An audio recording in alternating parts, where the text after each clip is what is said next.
controls the past, controls the future. Who controls the present, controls the past. The death of bin Laden marks the most significant achievement to date in our nation's effort to defeat al-Qaeda. All you got to do is start looking around, start thinking for yourself, start investigating things, and you will see it all right there. So you have the power. Humanity has the power. We have the power. Do you want to fight? You better believe you got one! 9/11 was an inside job. Let us never tolerate outrageous conspiracy theories. As for me, give me liberty or give me death!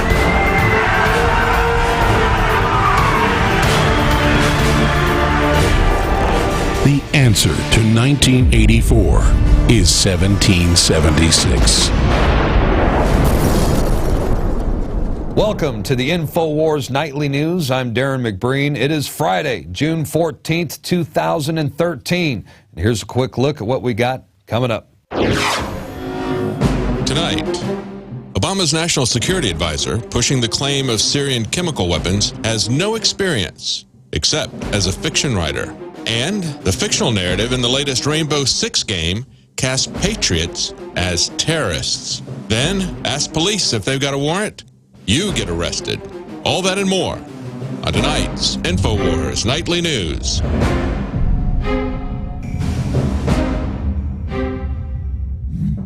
Well, it looks like the man behind the Syrian chemical weapons claim is a fiction writer who ran the Benghazi cover-up. I'm talking about Ben Rhodes. He is the 35-year-old White House National Security Advisor who has no educational background in government or diplomacy or even national security. And wouldn't you know it, he's never served in the military. He does, however, have a master's degree in fiction writing from New York University. So that, according to the Obama administration, is good enough to make him the Deputy National Security Advisor for Strategic Communication.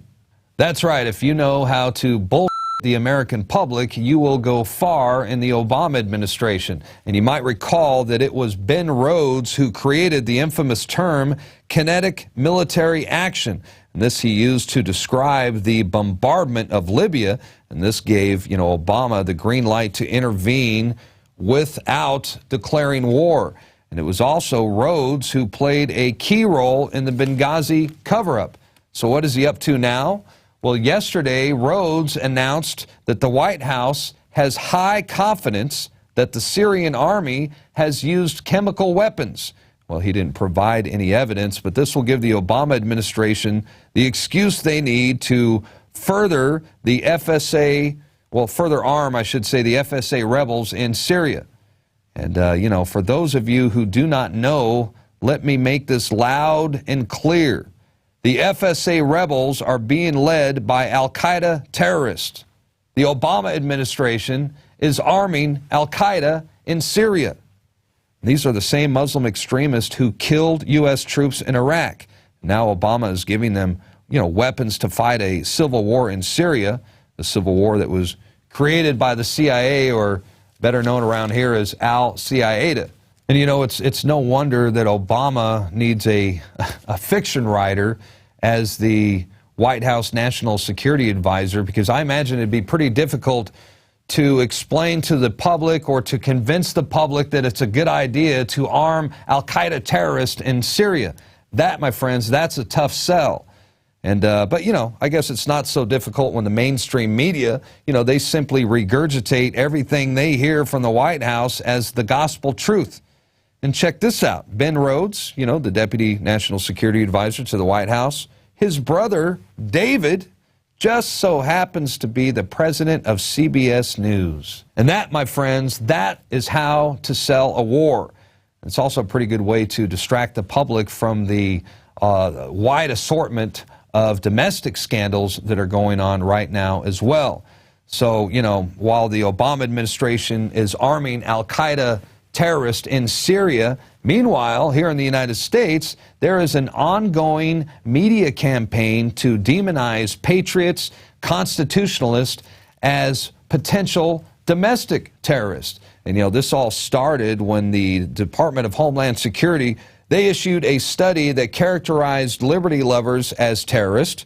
It also listed Americans who are suspicious of centralized federal authority and people who believe, Marcos, at the very bottom, if you scroll down, it says it right there, people who believe in conspiracy theories. Well, they might be a terrorist as well. And when you know it, in the months that followed, we began to see the propaganda machine in full swing. First, the TV network AMC, well, they came out with a television show called We Hate Paul Revere. Then there was a show on Fox, what was it called, The Following? Yeah, there it is, The Following.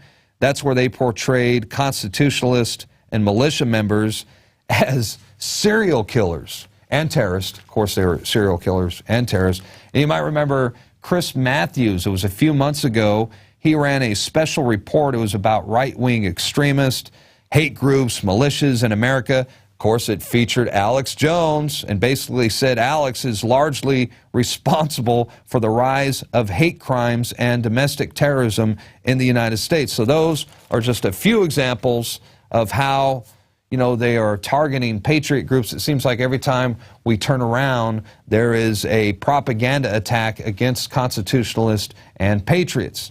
And now the propaganda is slickly disguised as a video game. Here's Jakari Jackson with a special report.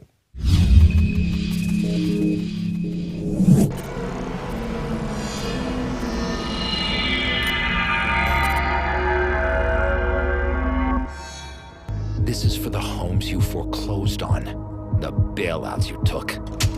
We are the true patriots.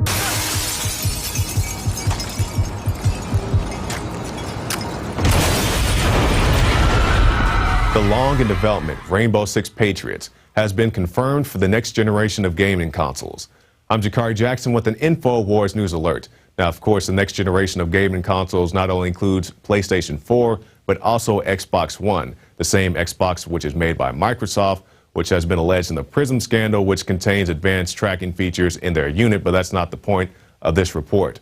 Rainbow Six is a highly decorated tactical team, as the Infowars.com article points out. Team Rainbow faces a new and very real threat called the True Patriots, a highly trained, well-organized revolutionary group that claim the American government is irrevocably corrupted by greedy politicians and corporate special interests. The True Patriots will do whatever it takes to reclaim their country. It goes on to say, players will face critical scenarios that will require them to make tough ethical decisions in order to stop this new breed of terrorist. We'll get to those tough ethical decisions in just one moment. And keep in mind, this is the statement from the game's own publisher, Ubisoft. Now, Infowars has well documented in numerous reports how the mass media demonizes militia groups. The real programming is happening with these shows like Founding Fathers, where the guy that's pro-gun in Texas and leading the militia, he's really Al-Qaeda, which fits into the whole narrative that, oh, it's white Al-Qaeda or gun owners are really Al-Qaeda. This game doesn't stop with just patriots. It also goes after survivalists, people who can skin a buck and run a trout line. We'll do exactly what we say, or we will field dress her like a deer. This game is a mirror for real life. Not only when conservatives and patriots are targeted by the IRS, but also when the Department of Homeland Security trains to fight the, quote, free American citizens in an exercise. And don't forget about the DHS's no hesitation targets. Now back to those ethical choices. Shooting police is nothing new in video games, but when you play a game such as Grand Theft Auto, the action is viewed as criminal and is often optional. But you'll see in this trailer for Rainbow Six, not only is the act of shooting police encouraged, it is mandated to advance in the game. Engage NYPD immediately. Are you ordering friendly fire? No time to radio them. Take the shot. Shut your movement. They're down. And if you think that anything in this report has been taken out of context, listen to the game's former creative director, David Sears. Speaking of those terrorists, who are they now this time? They're homegrown? What does that mean exactly? They're homegrown. Domestic terrorism is a pretty significant threat facing the United States, and it's the idea that terrorists now look just like you or me. So it makes differentiating between, friend and foe a lot more difficult, which is totally new for Rainbow. Who was the first terrorist organization in the United States? Who? Founding Fathers. Founding Fathers. You mean Thomas Jefferson? Oh, yeah. You mean George Washington? Oh, yeah. Paul Revere? And we'll end with the December 2011 edition of Game Informer magazine. It asked the question, you fought Nazi, Russian, North Korean, and Middle Eastern threats. Rainbow Six Patriots ask, can you turn your weapon on your fellow countrymen? No, don't do this! No! What did you do? What I had to do. So, targeting Americans, killing hostages, and shooting police because using a radio was too inconvenient, that's the new Rainbow Six Patriots. And many real patriots have not taken this lying down. They've gone to the Ubisoft website, their Facebook page, and their Twitter page, and voiced their disgust. I'm Jakari Jackson with an Infowars News Alert. We will field dress her like a deer. So do you have what it takes to pull the trigger on a U.S. citizen? Huh? Do you, punk? You know, that's not only propaganda. That's conditioning right there. And look at that, man. They're shooting cops, throwing a U.S. citizen, killing a U.S. citizen, throwing them over the bridge like that. So hey, you can learn more about the Rainbow Six Patriots video game in an article posted by Adon Salazar at Infowars.com. It's titled Video Game Casts Tea Party and Patriot Groups as Enemy Terrorist. And it also has, you know, the video clip of the game at the bottom of the page. So, I mean, you got to see it to believe it. Check it out. Now, I brought something with me today for show and tell. And, well, I know what you're thinking. You're thinking this looks just like a bong. And, well, you're right. It is a bong. But it's also something else. It's also a felony. That's right. In Florida, anyway, you know, because, you know, Florida Governor Rick Scott has signed legislation that will make possession of a bong, like this one, or even a wooden pipe, as a third-degree felony, this beginning July 1st. I mean, you'd have to be high and, you know, to pass a law like that to begin with. But, you know, I've got the bill right here. Marcos, if you can show the overhead cam. This is the actual bill, which is now a law, and it was approved by the governor. And they've even got a number of items that they list here as drug paraphernalia, you know, wooden pipes, glass pipes, bongs with or without screens. And wooden pipes, that means J.R.R. Tolkien. I mean, that means you too, buddy. You were not allowed in Florida, or at least you would get busted in Florida if you brought a wooden pipe. Now, this is all illegal beginning July 1st. And why not? I mean, America already has the largest prison population in the world, not to mention the fact that most of the people in prison are nonviolent drug offenders. So it makes perfect sense that we just create some BS laws like this to put more people in prison, right? Now, the traitor who sponsored the bill to begin with is Democrat Darrell Rouson from St. Petersburg. I mean, this guy is so out of touch, or more like so out of control, that he publicly referred to some types of bongs, he called them utensils of death. And I think we got a quote of him from the Huffington Post. He said, rather than just regulating them, let's just ban them. If we can make people drive to Georgia and Alabama and South Carolina to get fireworks, well, they can drive to get these utensils of death. But I wouldn't bring them back across the Florida state line because, well, you might end up in prison. Well, think about it. Possession of a bong like this, by the way, this isn't mine. If I had a bong, this is kind of girly. If I had a bong, I don't think it would look like that. But anyway, you know, this is a felony, third-degree felony, and that could mean 5 years in prison as well. And I was talking to Marcos Morales before the show. Now, he's our program director and the man behind the switchboard. And Marcos, you and I were talking about how, you know, the majority of the American people, they support the legalization of marijuana.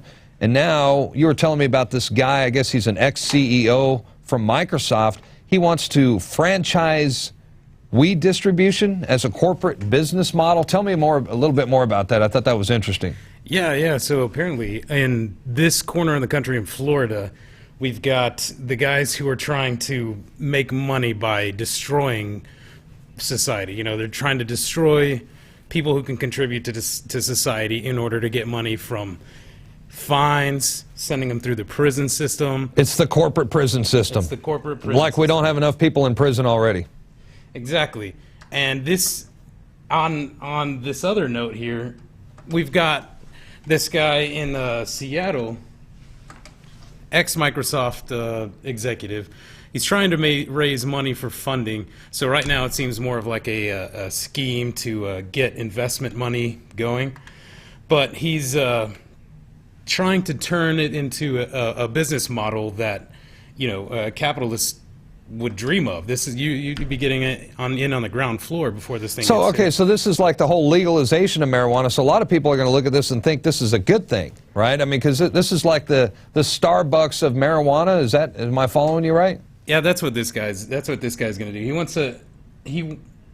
wants to overcharge you, obviously, just like Starbucks does. He wants to overcharge you for something that you could get better, cheaper somewhere. All right. So I'm not advocating this guy's new business venture at all.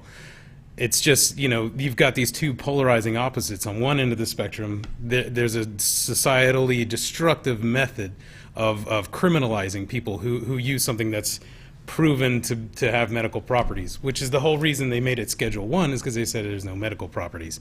When most, you know, you can go anywhere in the country, even in places where medical marijuana is not legal, and a doctor will say you should probably get some weed to help you, you know, with your appetite, someone on chemotherapy or something like that. Absolutely. This is the polarizing opposites. We've got polarizing opinions running through our country that are dividing us, when really we need to approach it from a scientifically analytical value. Like, why do we want to keep people away from the weed? Why do we want to criminalize it? What's the studies that show that criminalizing it even, you know, affects society in a positive way? The only positive outcomes really are if you're investing in these you know, private incarceration systems, you know, private prison systems. That's really the way they're trying to, the people in Florida, the governor in Florida is trying to push it. Like, that mindset is destructive to society. Whereas this other guy, the Microsoft exec guy, is taking it from the approach of, here's an untapped business model. Here's something that we can get going in the nation. It's funny because one of his plans is to franchise it interstate. You know, he wants to go across state lines, but according to federal law, since it's not legally federally, you can't have a company that spans interstate that collects revenue for distributing marijuana.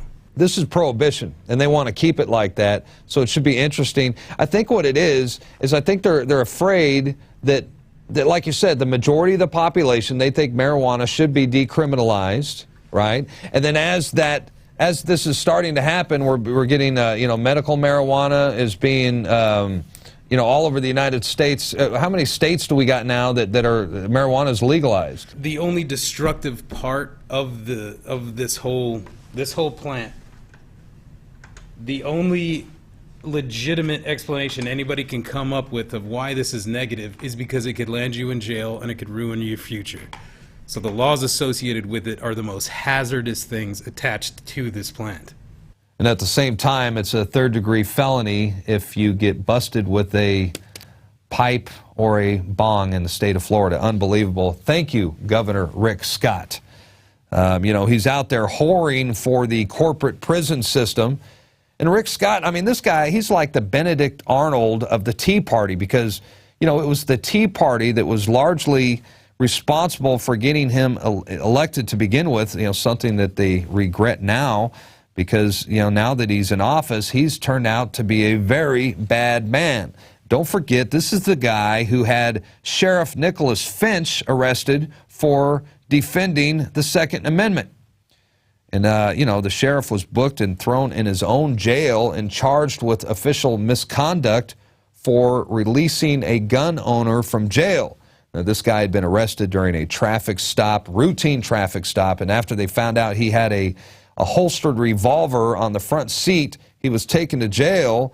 But then when the good sheriff found out, he was released. And they gave him his gun back because, well, you know, the sheriff believes in your Second Amendment rights. And he ended up in his own jail as a result. I mean, what on earth is going on out there in Florida? Well, unfortunately, it's not much different than what's going on out there in Slayton, Texas, where a woman was arrested on her front doorstep when she asked the police for a warrant when they came to pick up her 11-year-old son. That's right. Now, apparently her 11-year-old son was being investigated for some type of criminal conduct. The police showed up at her front door. They wanted to pick the kid up, said they had a warrant. She told them she wanted to see it. And since, they never had a warrant to begin with, they arrested her instead for not cooperating with the police. To apprehend your son, and I asked him again. I said, I understand that. Can I see your orders?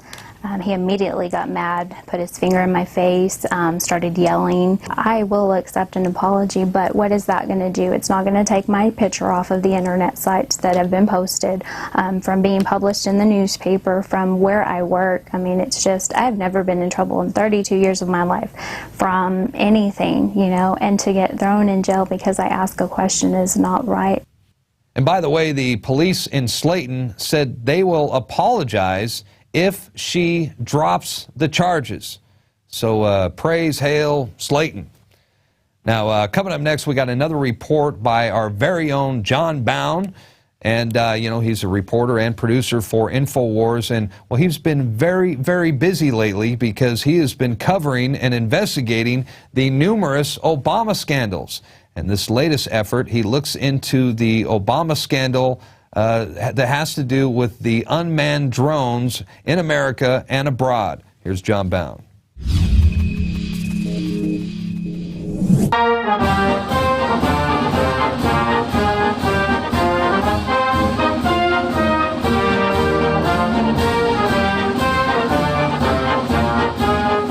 As was true in previous armed conflicts, this new technology raises profound questions about who is targeted and why. Simply put, these strikes have saved lives. The drone kills from June 2004 to September 2012, so this includes George W. Bush's drones as well as Barack Obama's, in Pakistan alone killed between 2,500 and 3,300 people. Between 475 and 884 were civilians, and 176 were children. And this is a program in which the executive branch, the president, claims the authority to unilaterally declare people enemies of the state, including U.S. citizens, and order their killing based on secret legal criteria, secret process, and secret evidence. There is no national security policy that poses a graver threat to human rights law and civil liberties than this policy today. But now we're talking about one step further. We're not talking about searching someone's house. We're talking about actually an execution or killing of an American on our soil. The technology that's currently available and has been demonstrated at military bases throughout the world far exceeds commanders' willingness to use it on the battlefield because it is so new and so different, and they're uncertain about what if something goes wrong. And it has been remarkably successful, but let me take this at killing people. Yes, it has. At decimating bad people, taking out bad people. And taking out a lot of innocent people as well. And saving American lives in the process, because our troops don't have to go and do this. If you are identified as a threat by some nameless official in the administration, would you want due process? We killed tens of thousands of American citizens, maybe hundreds of thousands, with no due process whatever in the Civil War, and it was the right thing to do. And we've got to make sure that in whatever operations we conduct, we are very careful about avoiding civilian casualties. And those people were murdered by President Obama on his orders because there was believed to be someone from Al-Qaeda in that area. There's only one person that's been identified that had any connection to Al-Qaeda there. And 21 women and 14 children were killed in that strike. And the U.S. tried to cover it up and say it was a Yemeni strike. And we know from the WikiLeaks cables that David Petraeus conspired with the president of Yemen to lie to the world about who did that bombing. And yet, as our fight enters a new phase, America's legitimate claim of self-defense cannot be the end of the discussion.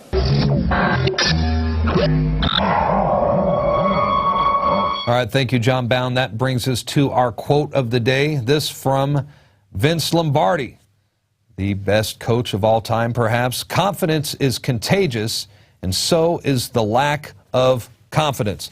Hey, that's going to do it for the first half of our show. The Infowars will return shortly. When we come back, you are going to see a veteran of the Black Panther Party as he has a very special message for Barack Hussein Obama.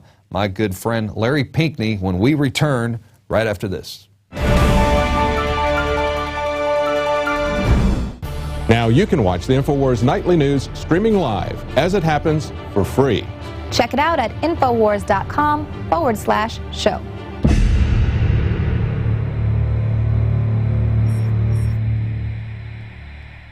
The important thing about the Pro One filter today is that the material we use for removing fluoride and other heavy metals now will remove the latest form of fluoride called hydrofluorosilicic acid. There's no other fluoride reduction filter out there that will remove that type of fluoride. And it's extremely important because today we're hearing more and more cities are using that form of fluoride. We've been having medication forced on us through the water system for quite a while. Most people don't realize it. Most people don't realize the negative effects of fluoride. There's a wide range of health effects that are attributed to fluoride. Bottom line, why should somebody get this new Pro One Pro Pure filter? The reason to buy the Pro One, it's an all-in-one filter. It's convenient, easy to use. It doesn't require the add-on fluoride filter, and in addition, this filter removes the latest form of fluoride called hydrofluorosilicic acid.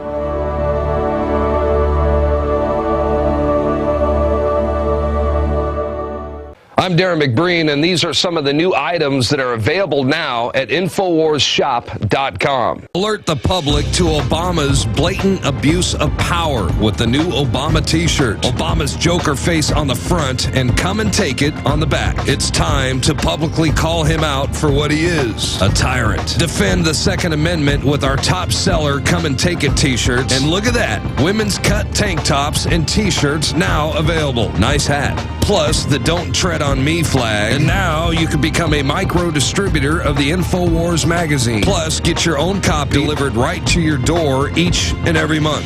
And if you're tired like I am of you and your family being exposed to polluted drinking water, get the Pro One High Performance Water Filter. It gets rid of all pathogenic bacteria, cyst, fluoride, heavy metals, and numerous other contaminants.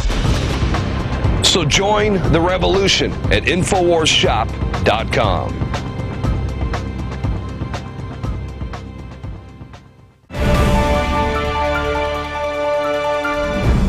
If I were speaking to Obama, I think that I would have to say, where is your heart?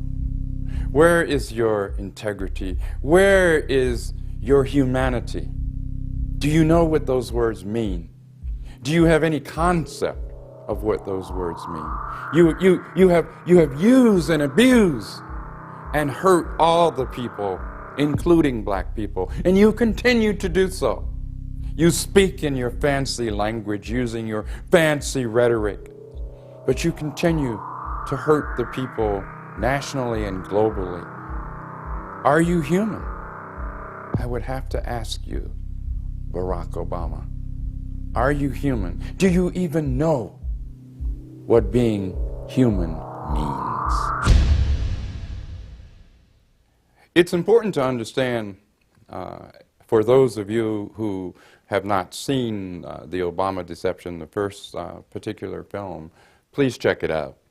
Let's understand that the Obama Deception is much, much deeper than being merely an Obama deception. In fact, what it is a continuation of the same old agenda, the same old disempowering, manipulating, and controlling agenda. Now, why was it important? Why was it important that Mr. Hope and Change, Mr. Barack Obama, now known as Drone Man in the year 2013, Obama? Why was it important that the power elite push him to be top dog, as it were? You know, or maybe we should actually say top murderer. But anyway, why was it important? Well, it was important because they used this. Pigmentation. Oh, he's black. He's black. He's got to be okay. Excuse me? Think about that.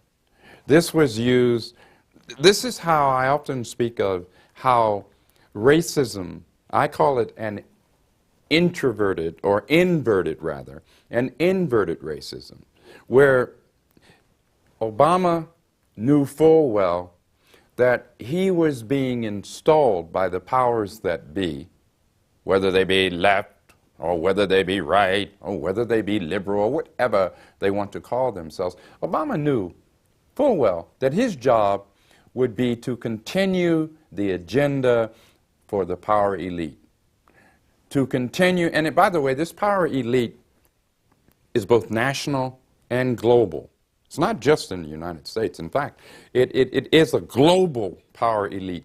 It is an elite that I use the term a lot, blood sucks. They're bloodsuckers. You ever think about vampire? Every time I decide to kick back and watch an old movie from the 50s or 60s, and I watch Bela Lugosi come out and play the vampire, I can't help but think of this system. Because they're sucking the blood economically, politically, socially, culturally. They're sucking our blood in that sense. Obama serves as, at this point in time, the number one bloodsucker, or at least in terms of his usefulness, and I put the word usefulness in quotation marks, because he certainly is not useful for everyday black, white, brown, red, and yellow people. He is the antithesis, if you will, the antithesis of the needs, wants, and desires of the people. So let's remember that that deception is a continuation of the deception that started eons ago. But Obama was the right person, in quotation marks, at the right time to continue to dupe the people. That's why you had Republicans coming out, oh yes, Obama. Democrats, oh yes, Obama. Hey folks, whenever you see that, you better stop and think. You better stop and think, because both of them, Democrats and Republicans, their so-called leadership, and I call it their misleadership, feed from the same corporate, national, and global trough. So the Obama deception is a deception against all of the people, nationally and globally. And I want you to keep that in mind. It's important that we keep that in mind. It's a national and global deception. The wars, the perpetual wars that we have, the perpetual corporate hegemony, and all I mean by corporate hegemony is domination. Why is that? Did it happen by osmosis? No, it happened by design. This is going on by design. All right? We have to understand that. It's not that complicated. Actually, it's very simple. You know, they say that the best tricks are the old tricks, and the old tricks are the best tricks. You know why? Because they work. But the old tricks stop working once people wake up, because you can't fool all the people all the time. And more people are waking up to this deception. And it is a despicable deception. All of us have been deceived, regardless as to what ideology we may think we adhere to. We have all been deceived. We have allowed ourselves to be deceived. And this just goes on and on and on in a circle. It's cyclical. But what we have to do, break out of the box, break that cycle. We can do that. We've got to do that. You know, somebody once said that every generation needs a new revolution. No, that wasn't Malcolm X. That was Thomas Jefferson. And he was absolutely correct. It's important to understand that what we, and when I say we, I'm talking about we, everyday people of humanity, everyday ordinary people, are dealing with, is we're dealing with creatures dare say I, human creatures, who really lack, as in L-A-C-K, they lack the human qualities that all of us should have. In other words, no empathy. Empathy. I didn't say sympathy, I said empathy for humanity. It's important to understand that the national global elite is aware that ultimately by dumbing us down, by clamping down on the free flow of information, by propagating disinformation, that ultimately their blood-sucking and by killing Mother Earth will lead to their own annihilation. Then why do they do it? Because, my friends, they are avaricious. Again, it's sort of like a vampire who sucks the blood. It's like they have an insatiable appetite that can never, ever be filled. They are soulless, without soul. Without soul. And all of us should have somewhere deep in our own human being, deep in our being, as humans, we should have souls. But we're dealing with an elite, a national and global elite, who lack that. Instead, they are willing to destroy us all, if only for the pleasure, ever so short-lived, of greed, of trying to fulfill their insatiable greed, of taking over a world, even ultimately a world that if we allow them to do it, will ultimately be destroyed by them. So it's our obligation to recognize and to understand that literally, quite literally, everything is at stake. These folks, though they may smile, just as Obama smiles, he smiles, but when I look at his smile, I see only death. I see only drone missiles. I see only lies and deceit. But it's not just Obama. It's all that he represents. Perhaps one of the most insidious and sadistic things about the continuation of this agenda to control, to manipulate, to bloodsuck people all over the world, including in this nation, on the part of Barack Obama and his minions, is the fact that this is well thought out. This is done in a fashion where people have been so insidiously divided. For example, let me be very specific of what I mean by this. If George W. Bush had engaged in anywhere near the horrible atrocities, he'd carried out anywhere near those kinds of atrocities. And don't get me wrong, I'm certainly no supporter of George W. Bush, but let's be real, let's be honest. Had he done that, why, you would have had liberals and progressives and the so-called left. Oh, they would have been out there saying, no way, you can't commit these cold-blooded murders, you can't do this, you can't do this. And they would have been right, except for one thing. Now that Barack Obama has not only done that, but he's gone far, far, far past. He has surpassed what Bush ever did, which was bad enough. He has surpassed that. Where are they? Where are these folks who supposedly cared about humanity? Where are these folks who supposedly had principles?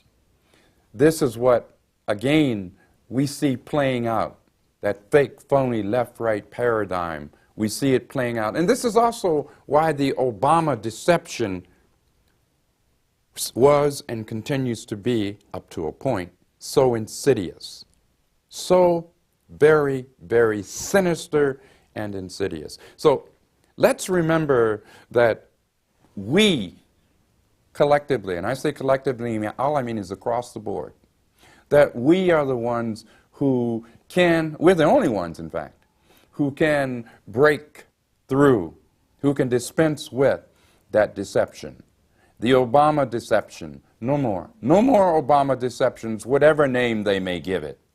No matter. And it's not about Democrat or Republican. It's not about blood-sucking. It's about all the people. All the people. That's what this is about. No one's sitting here, I'm not sitting here and saying, oh, vote Republican. By no means, I'm not saying that. I'm not sitting here saying, well, vote for a better Democrat. No, I'm not saying that. I'm saying vote with your feet. Vote with the people. Everyday people who look and act and care and think and feel just like you, of all colors, the colors of the rainbow, all of us. That's who we vote for and with. You know, I'm reminded of something that W.E.B. Du Bois said. He said, may God forgive us if we ever again vote Democrat or Republican. This was W.E.B. Du Bois. Look it up. Check it out for yourself. Understand that this agenda is still being carried out, and the agenda remains the same. And under Barack Obama, it has become even worse. But the beauty of it is that we also have a potential now that we may not have had before. And that potential is to wake all of us up. Get out of that paradigm. I'm right-wing, I'm left-wing, I'm a liberal. How about just being a person? How about just being a populace? How about just having principles? Stick to your principles. Be principled about this struggle for all of humanity. Be principled about that, please. That's what this is about. Obama is, in my words, probably the most dangerous weapon that this century has yet seen.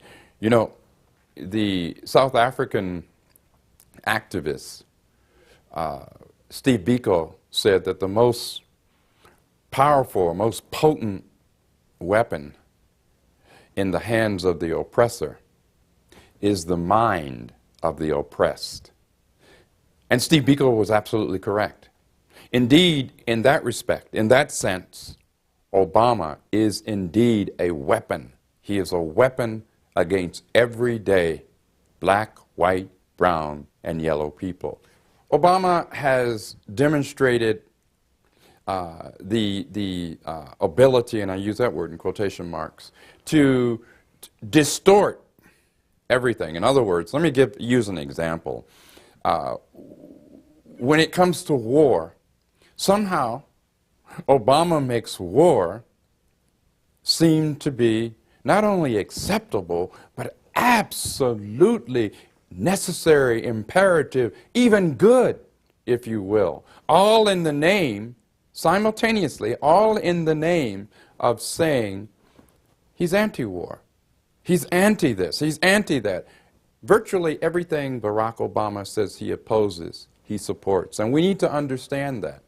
That's why he is a weapon, such an insidious and powerful weapon.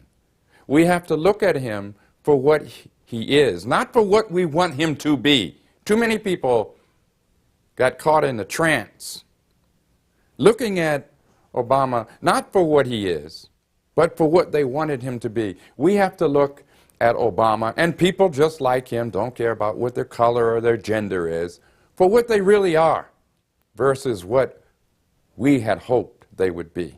So this weapon, which he is a weapon against everyday ordinary people of all colors. This is the weapon, to borrow the FBI's infamous term. This is the weapon that needs to be neutralized. And when I say neutralized, I mean, so that it not be misconstrued, I mean politically. We must come, and conscious-wise, we must come to an understanding that he must not be allowed to continue to hold us, to mesmerize us we've got to get out of this ridiculous, dangerous trance that we're in. No more weapons. And Obama right now, presently, is probably the most powerful weapon against everyday people. You know, when I think back to, for example, John F. Kennedy, JFK, and I'm certainly not romanticizing the Kennedys period, be it John F. K. or Robert Kennedy. However, I will say this. There were certain fundamental things that JFK did attempt to do that did have a fundamental effect of helping, assisting the poor in this country, the poor of all colors, all colors. Also, there were fundamental things that Kennedy, in this respect, did. For example, where the CIA wanted Kennedy to go in and, quote, smash Cuba, despite international law, despite all kinds of things, Kennedy said no. Now, again, I want to emphasize, I am not romanticizing Kennedy. But when we compare, for example, this president, this former president, with this current president, one has to ask, have we moved forward or have we moved backwards? Clearly, we have moved backwards, and we're moving rapidly backwards, and we will continue to move backwards until we break free of this Obama trance. Right now, Obama is the best they have, and we have to reject that. When I say the best, I don't mean in a good or positive sense. I mean he is the most effective weapon that they have, the power elite, the globalists, against the people of this nation and the world. Once we deal with him, it becomes far less difficult. It will be difficult, but far less difficult to deal with their next tricks, because they always have tricks. But our trick is not a trick. What we have is each other, and it's way more of us than of them. What about Africa? What about what Barack Obama has done and is doing in Africa? The mother of civilization, all civilization. What about Africa? What's happening? Well, you know, in the first film, The Obama Deception, it was predicted, and rightly so, it has been proven to be correct, that Obama and his minions would be attacking Africa, would be developing war plans and carrying out those war plans. Did that happen? Did it actually happen? It most certainly did. Think back with me for just a few moments. Think back to Libya. Libya on the African continent. Think back to how this sovereign nation was bombed to smithereens. By whom? George W. Bush? No. Barack Obama. Think about it. Think about the fact that not only in Libya, in North Africa, but also in Somalia, drones are being used to indiscriminately bomb, and there's no such thing, by the way, as a smart missile or a smart bomb. Only dummies think that there are smart missiles and smart bombs and smart drones. But being bombed to smithereens, the massacres that resulted, for example, in Libya, North Africa, as a result of the destabilization by Barack Obama and his minions. The horrible human disaster where we're talking 40 to 50 to 100,000 people being massacred. Do you think for an instant Obama didn't know that this is what would occur? Of course he knew. The whole thing was meant to destabilize Africa, okay, whether it was Libya, North Africa, Somalia, East Africa, whether it was Syria. Think about what's happening in Syria today. Syria being very, very, very close to the African continent. By close, I'm speaking in geographical terms. Think about these things. AFRICOM. Have you heard of AFRICOM? AFRICOM, the militarization by the Obama regime of the African continent. The militarization for the purpose of using African armies to kill each other, acting as proxies for the power elite of the U.S. In this case, acting as proxies, if you will, for Barack Obama. Now, there were those back in 2008, 2009, when we predicted that these things, or it was predicted that these things would take place, who said, oh, no, not Obama. Not Obama, you don't understand. He's black. Think about it. Think about the bloodshed. Think about the destabilization of the mother continent. Think about it. And she's our mother, just like this planet is our Mother Earth. Think about what has been done. That was a crass and continues to be a crass deception.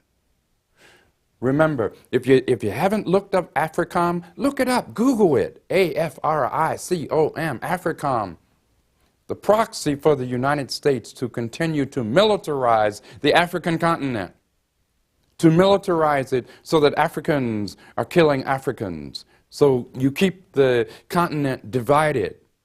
You keep the people manipulated and controlled. There are pogroms that are going on. Pogroms, that's right, P-O-G-R-O-M-S, going on right now throughout various parts of Africa. Thanks to whom?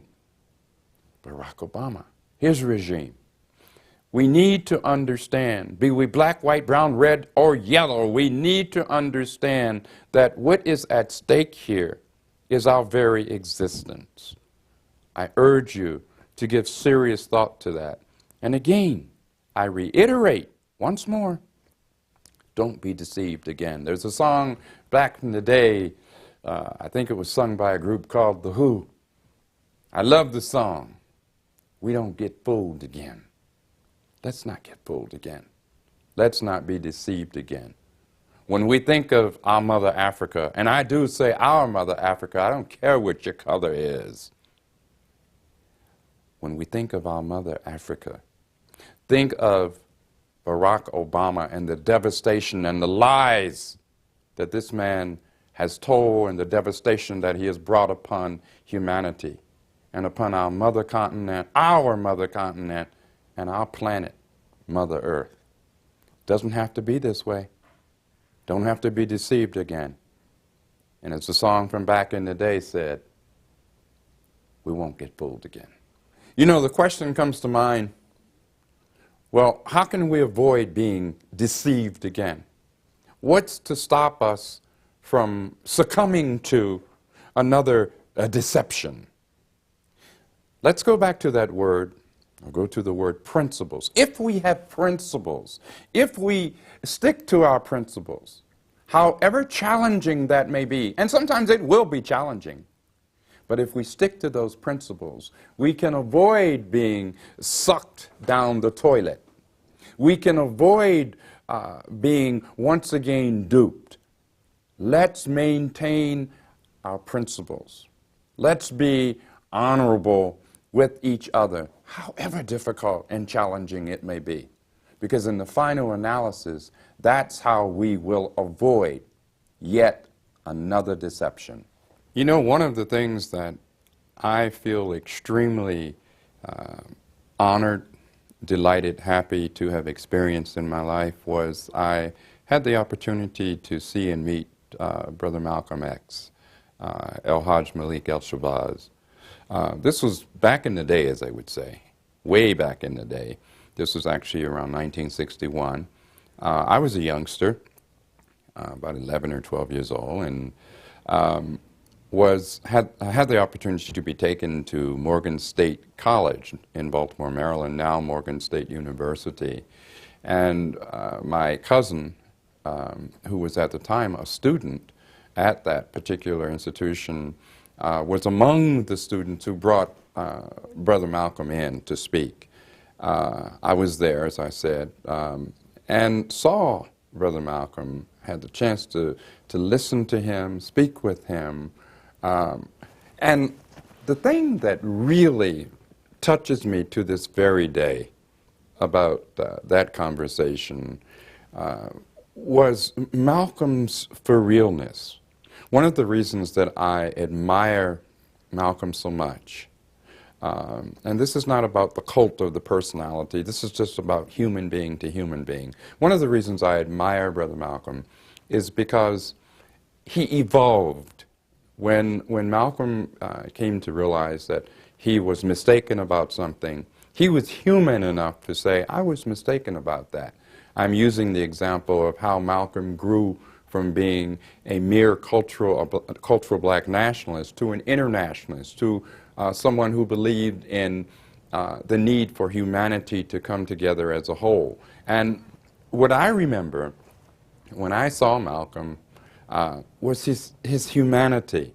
Malcolm had a smile that would blow your mind, as we used to say back in the day. He could walk into a room and you could be engaged in an intense conversation, and Malcolm would smile and you would just be engulfed by his humanity, as was I.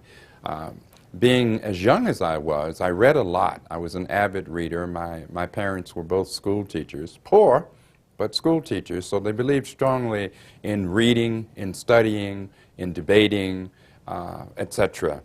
Anyway, at that young age, I could sense that Malcolm was first and foremost a human, and he spoke not down to me, but he spoke with me.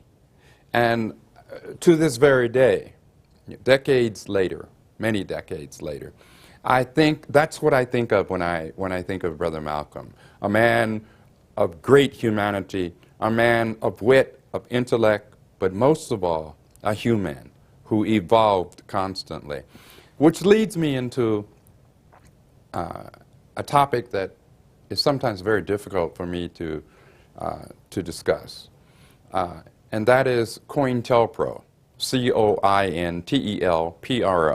the counterintelligence program. The counterintelligence program, of course, being a program that was set up, began actually back in the 50s. It was intensified in the 60s and 70s and continued. And I would submit to you that COINTELPRO continues today. Now, what was COINTELPRO?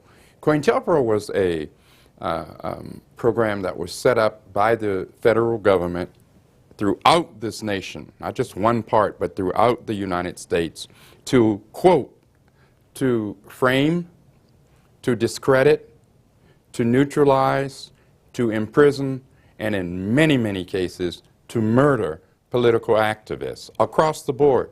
Not only black political activists, but black, white, brown, red, yellow.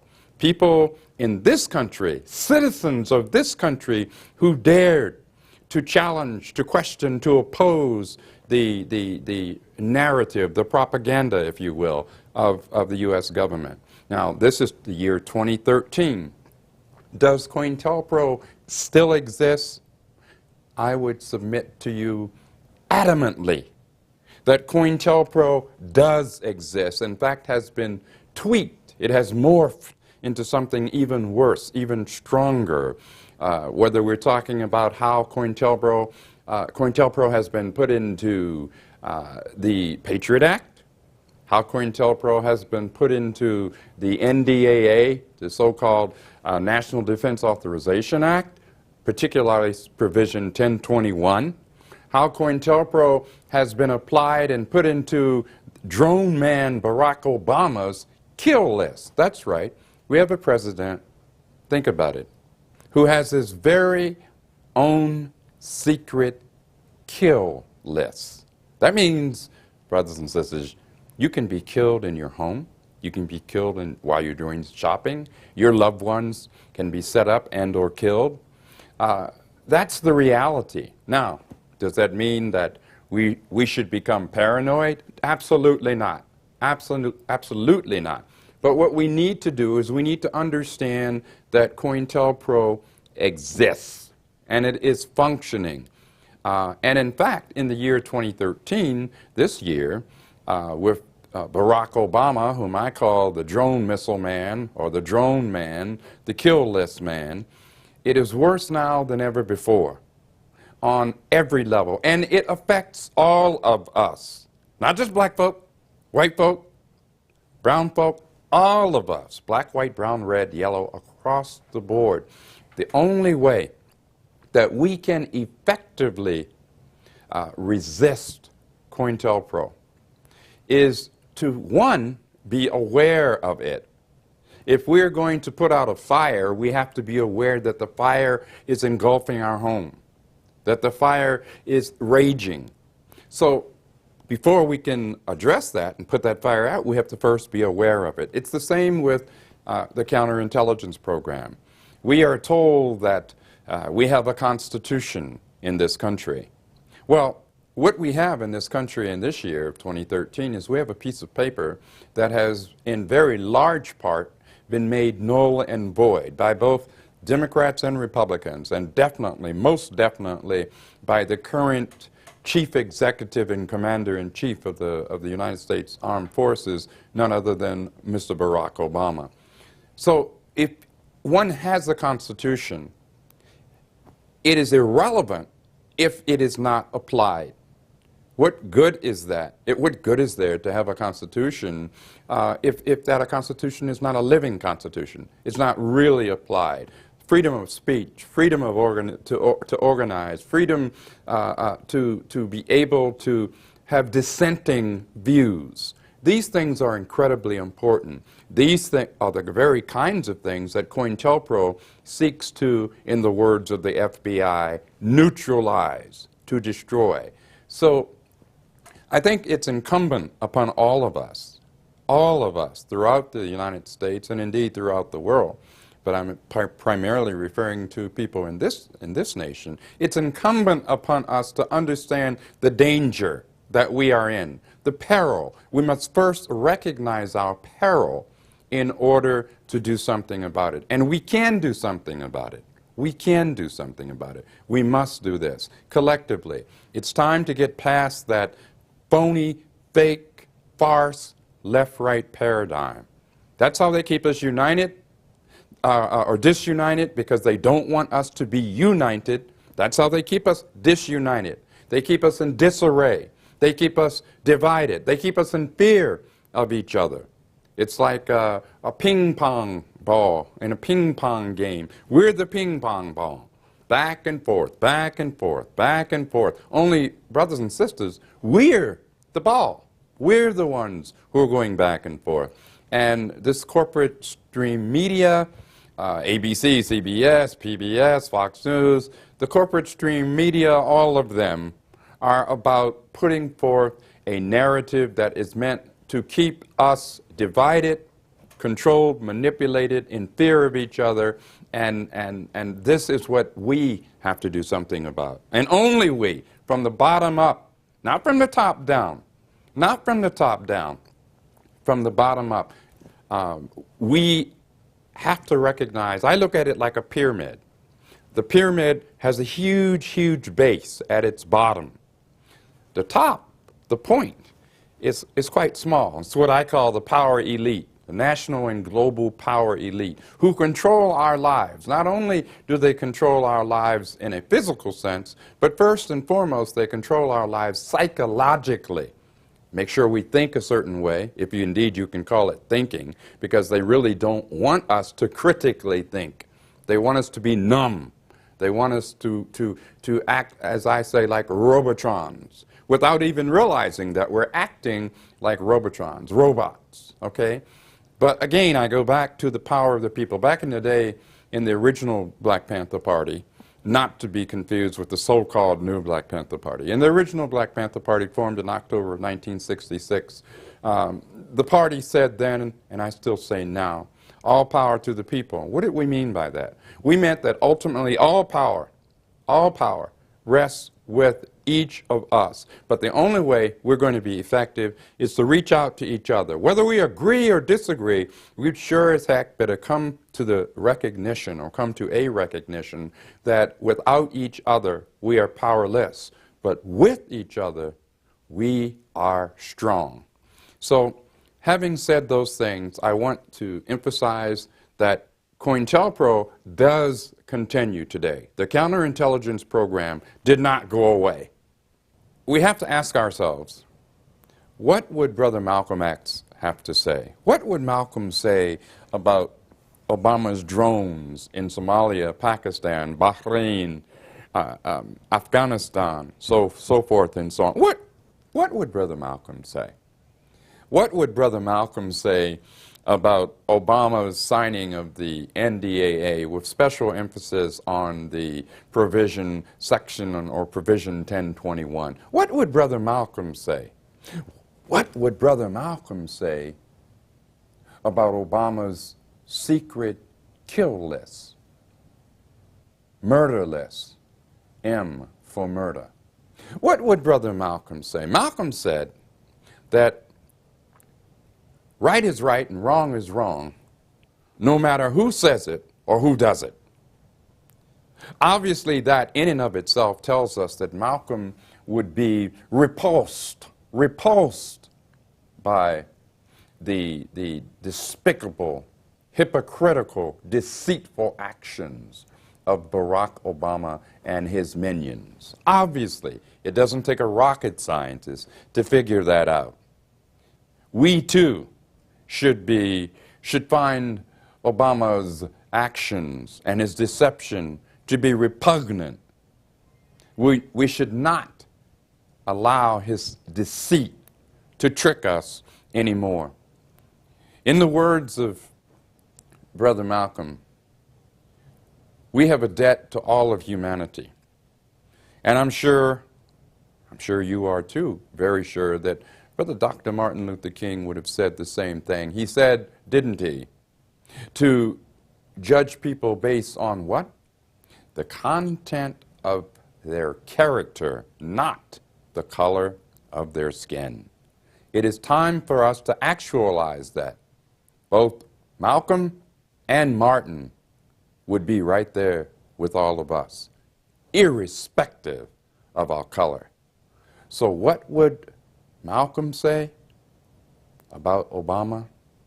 I think you know full well that Malcolm would say, he is unacceptable to humanity. You know,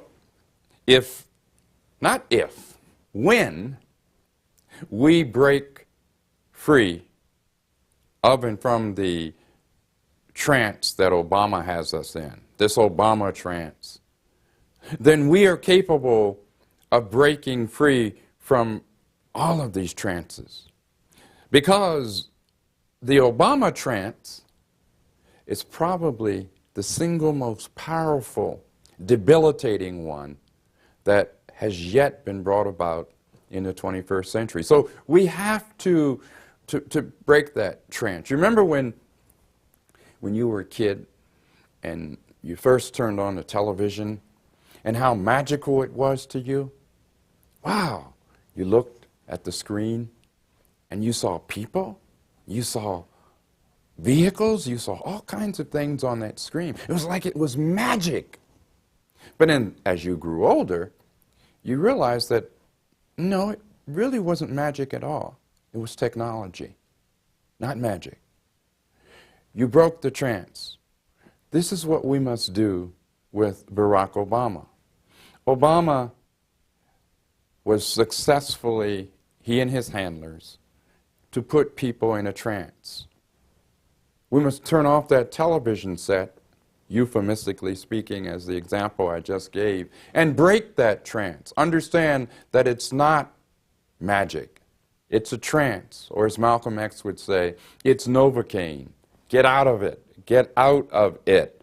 Break that Obama trance, because once we do that, it becomes so much easier to break the other trances that they, and who do I mean by they?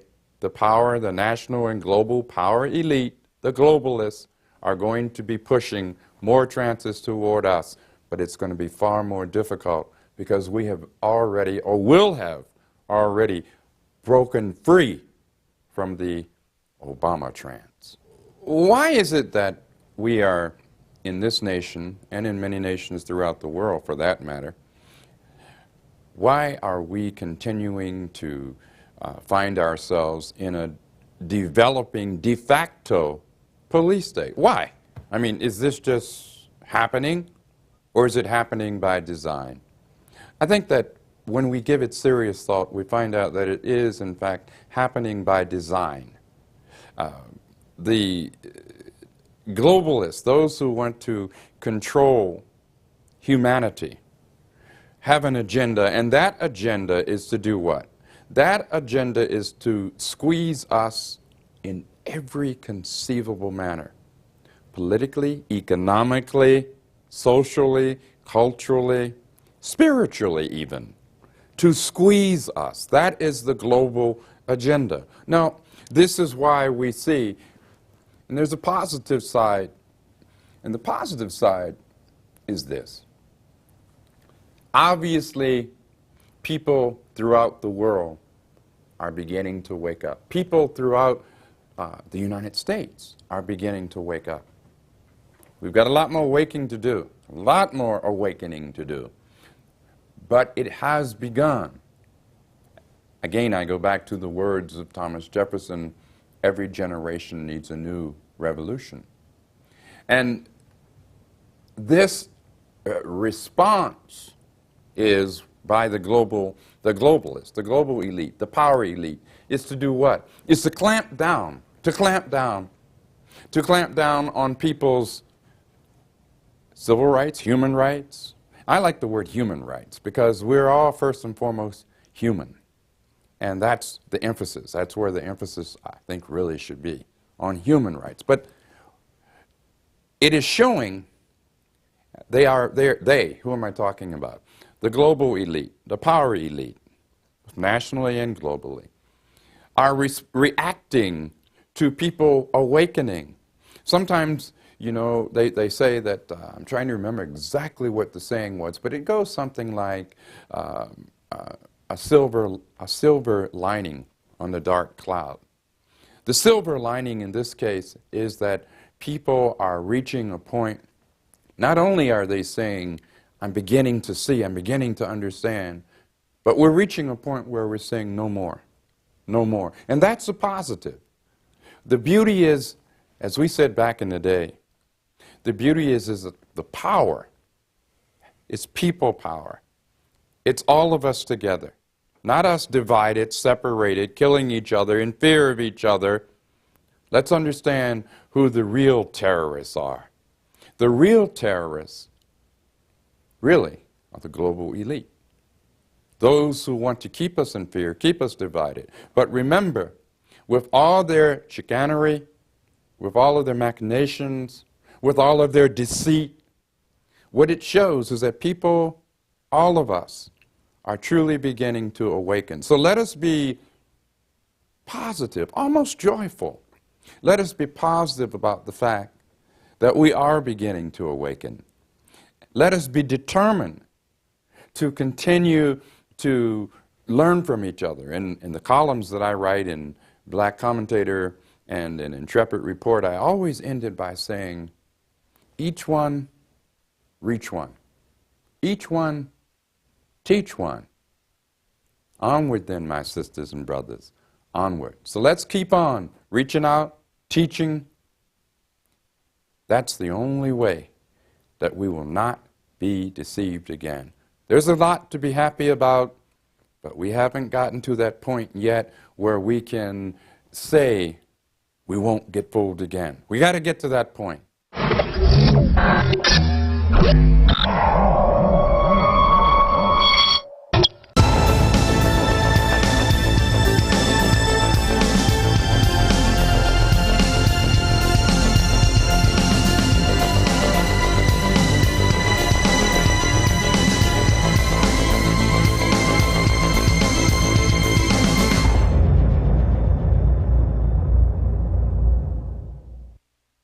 Now you can watch The Alex Jones Show live as it happens at Infowars.com/show.